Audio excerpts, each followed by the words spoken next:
E aí, família, vamos lá? Tá na hora do vídeo. Olha só, duas noticinhas rápidas para você já para ficar ciente mais ou menos da situação.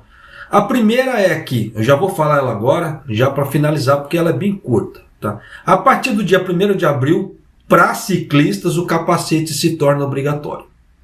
Tá? Então, já vai ficando ciente aí para você que anda de bicicleta aqui no Japão, porque vai ser obrigatório o uso do capacete.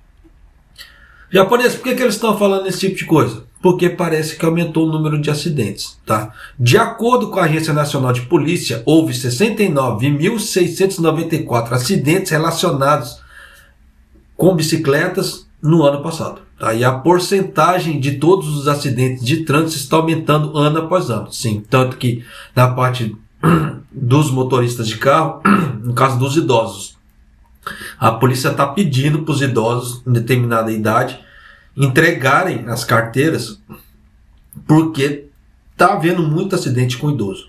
Tá? Eles falam que eles acabam trocando pedal e etc. E nisso está dando muito acidente. Então a polícia está pedindo. Então você vê que acidente está aumentando ano após ano. Então a polícia começou com mais medidas para poder dar uma diminuída.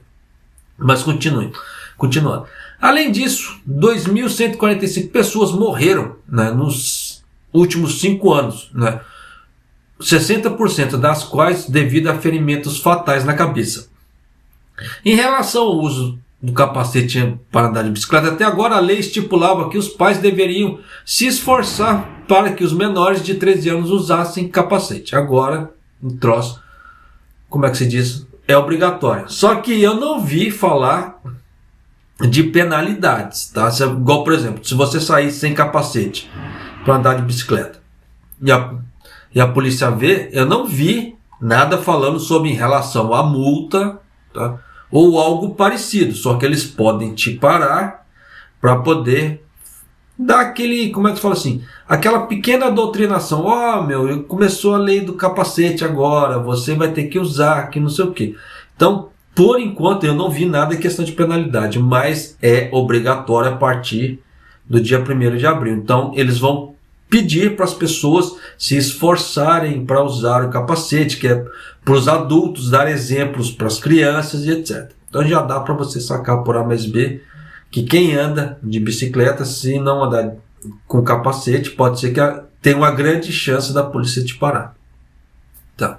Então já vão ficando cientes aí. A segunda notícia que é praticamente a JOLED aqui do Japão, ela decretou falência.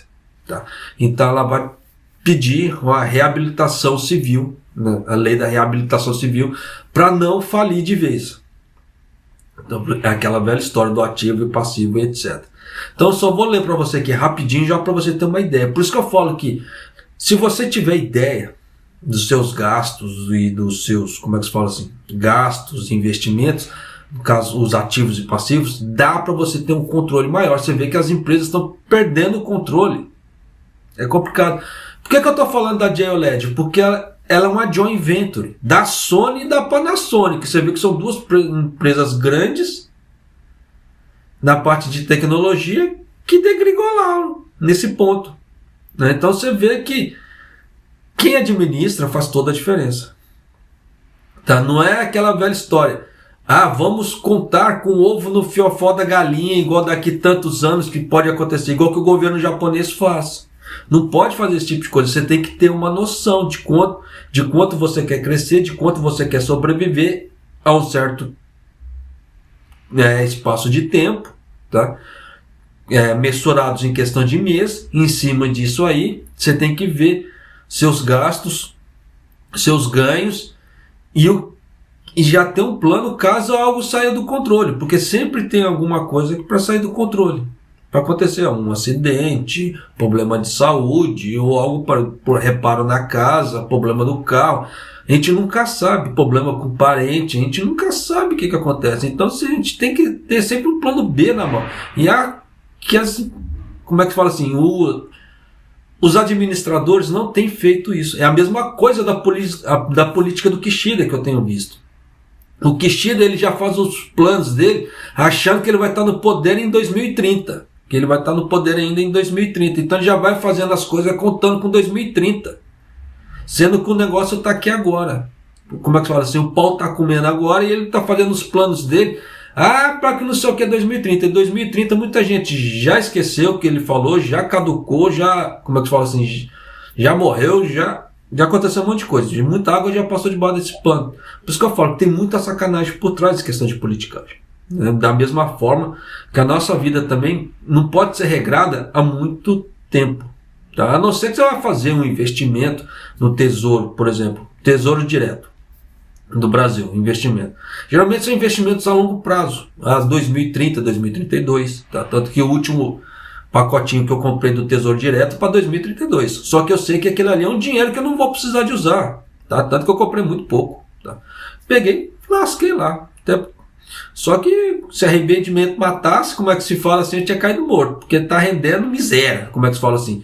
Os papéis, as ações do Tesouro Direto está muito em baixa no Brasil, como é que se diz. Então está complicado a parte de juros. Para quem vai comprar é bom que rende, tá? Dá um certo, sim, você consegue comprar um montante maior, mas quer ter lucros a curto prazo, esquece que tem certas coisas que não prestam, como é que se diz.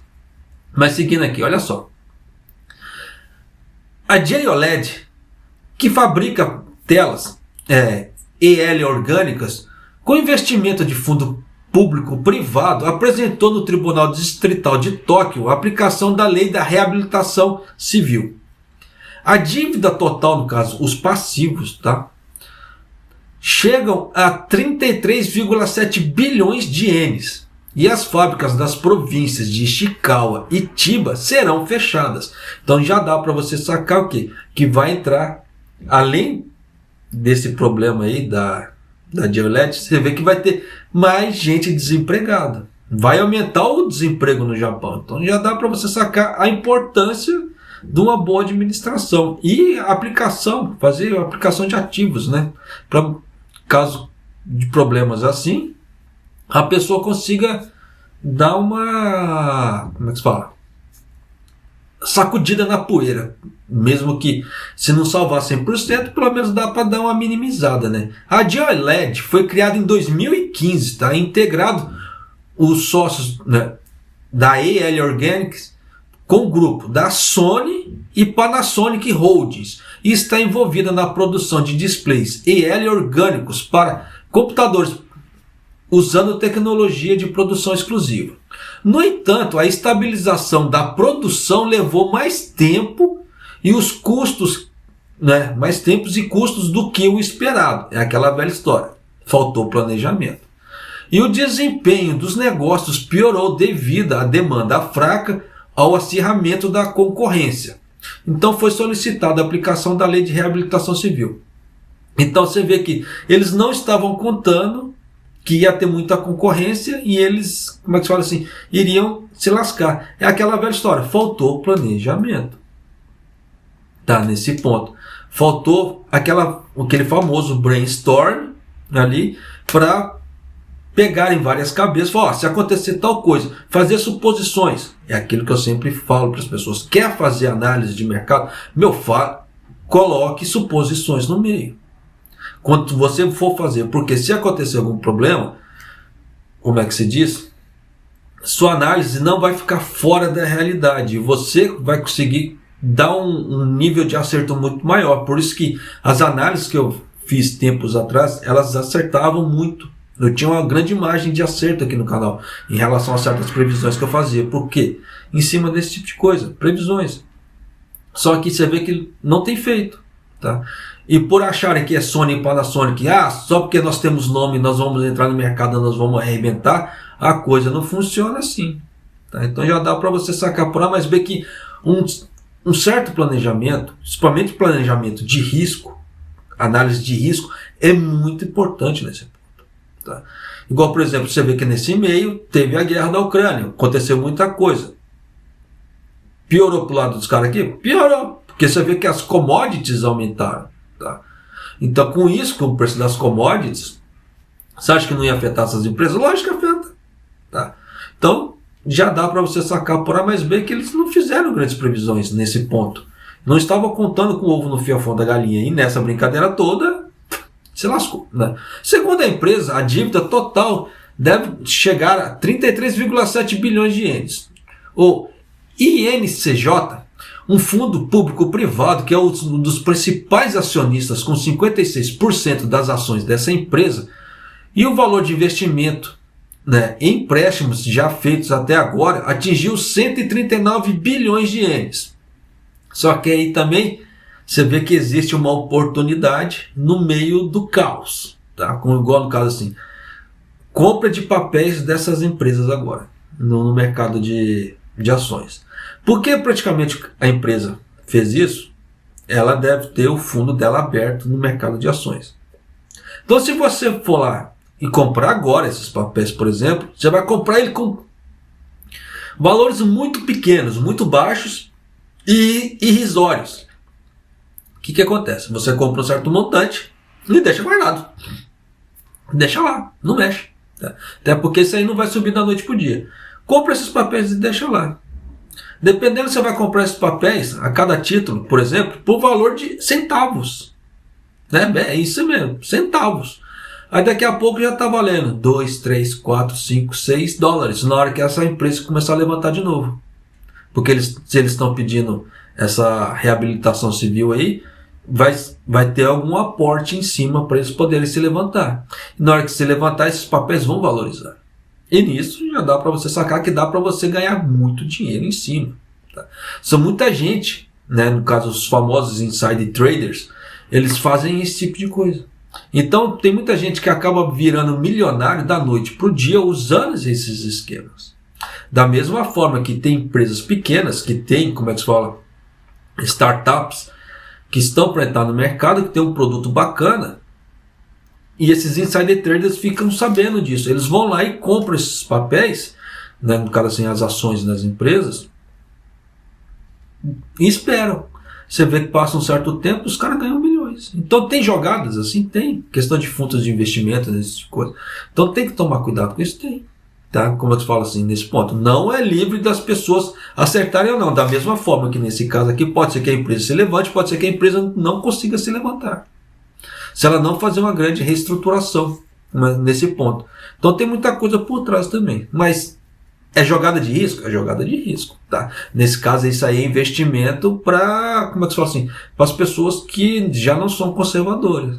Mas continuando aqui. A empresa decidiu se retirar da fabricação e venda de expositores IL orgânicos e planeja fechar as fábricas da cidade de Nome, no caso no estado de Ishikawa, e na cidade de Mobara, né, no estado de Chiba, nos próximos 6 meses. Então você vê que vai ter mais gente desempregada, tá? Você vê que fábricas quebrando nesse ponto, porque não está aguentando. Até porque também não é só a questão das vendas, tem a parte dos impostos, não estão, aumentou tudo no Japão. Você vê que uma fábrica dessa, de tecnologia, gasta-se muita energia. E com a energia subindo aí, já dá para você sacar por A mais B. Ó, só para vocês terem ideia, o cúmulo do absurdo, tá? Eu achei o cúmulo do absurdo quando eu vi isso. As contas de energia de todo mundo no Japão vão dar uma reduzida. Por que disso? Porque o governo ele estava cobrando junto da conta de energia, já embutido ali, por isso que eu falo que tem subprocessos nas contas. E a coisa bem declarada ali, dá para você ter uma noção. O governo ele cobrava uma taxa de 820 ienes nas contas de energia de todo mundo. Japonês, o que é essa taxa de 820 ienes? É de taxa de manutenção para energia renovável, no caso energia solar e energia eólica. Só que nós não usamos a energia solar o tempo todo no Japão. O Japão, as empresas japonesas, eles não soltam energia solar o tempo todo na rede para as pessoas usarem para baratear. Tanto que você vê que eles batem muito em cima no caso da energia geotérmica, que é usado o petróleo e o carvão. E nisso, as usinas de energia, no caso energia solar, que tem um monte por aí, elas não são usadas e são desperdiçadas essas energias. Só que o Japão cobra uma taxa em cima. Você vê a safadeza? Então eles vão dar uma diminuída porque eles vão cortar essa taxa, por enquanto.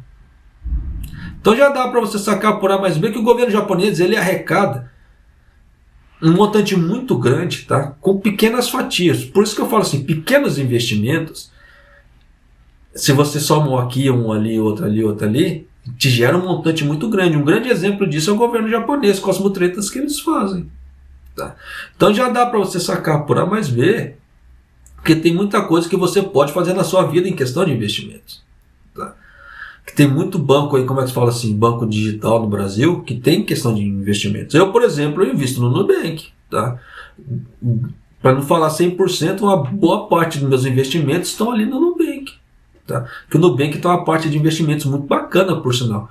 E eu gosto do Nubank. Estou fazendo jabá para o Nubank. Eu não ganho nada para o Nubank. Não ganho nada do Nubank, tá? Mas, como é que se fala assim? Eu gosto do Nubank porque se você precisar dos caras, o setor de atendimento ao cliente, eles são rápidos. Eu nunca tive problema. Não sei se outras pessoas tiveram, mas eu nunca tive. Toda vez que eu sempre precisei de um operador ali, ele sempre, praticamente assim, era na hora. Tinha um disponível ali para falar comigo. Então era muito bacana. Os caras conseguiam resolver meu problema. Então, o que eu aconselho, quer fazer investimentos, começar a fazer investimentos, faça investimentos, né? Use o Nubank. Tá? Só que o Nubank ele tem dois aplicativos. Ele tem o aplicativo do banco mesmo, que ali tem alguns investimentos, e tem um outro aplicativo que é só para investimentos. Esse só para investimentos, por enquanto, para quem está começando, esse tipo de coisa eu não recomendo. Tá? Mas aquele outro que já está integrado no aplicativo do banco mesmo, que tem alguns investimentos ali, aquele ali é bacana. Tá? Só que uma coisa eu falo para você, tá? Só uma dica em questão. CDB não está dando lá grandes coisas ultimamente. Se você for fazer investimentos, por exemplo, use o fundo de investimentos. Eu faço a comparação com o fundo de investimentos do Nubank, com o CDB, esse tipo de coisa, e Tesouro ali no próprio aplicativo deles. Por isso que é fácil de fazer comparação. Por isso que eu gosto desse aplicativo deles, porque fica muito fácil. Está muita coisa ali detalhada. Claro que ainda falta mais coisa para ser detalhado. Mas o nível de detalhamento deles já dá para ter uma ideia de como a coisa está indo. E é bacana o nível de detalhamento deles, assim. Por mais que falte alguma coisa. Então já dá para você ter uma noção de como está. Tá? E fundos de investimento, por enquanto, na atual situação, é o que mais está dando. Eu não vou falar para vocês meu nível, como é que se fala, meu nível de rendimento, porque como é que se fala assim, até porque é algo privado, assim, a gente tem que manter segredo. Mas, se você puder, faça, porque vai te ajudar muito, principalmente nos tempos de hoje. Então, japonês, mas eu moro no Japão, como é que eu vou mandar para o Nubank? Tem várias formas. Tá? Você pode usar, tem empresas brasileiras que já fazem Pix. Né? Você pega, despacha o dinheiro daqui, lá no Brasil faz Pix. Então, se você tiver uma conta no Nubank, por exemplo, você consegue, tá? Receber ali. Tem o Wise também, que parece que manda direto para o banco. Tá? Não precisa ser um receptor humano para receber. Então, tem todas umas jogadas aí que dá para você fazer. E quem quiser abrir conta no Nubank, é aquela velha história. Você consegue fazer isso digitalmente. Tá? Então, não tem muito, como é que se fala assim? Depende mais da ação da pessoa, da movimentação, do que outras formas, mas de qualquer se tivesse que ir numa agência física para abrir, era uma coisa, mas não é. Tá? Então vai muito, como é que se fala assim, da boa vontade e ação da pessoa, de dar o primeiro passo e ir. Tá certo? Mas é isso aí, família. Então já deu para você sacar como é que as coisas aqui no Japão estão indo. Tem que se tomar cuidado, tem que se tomar cuidado. E não se esqueça, tá? A capacete obrigatório no Japão a partir do dia 1º de abril. Tá? E é isso aí, um abraço, até o próximo vídeo, até mais!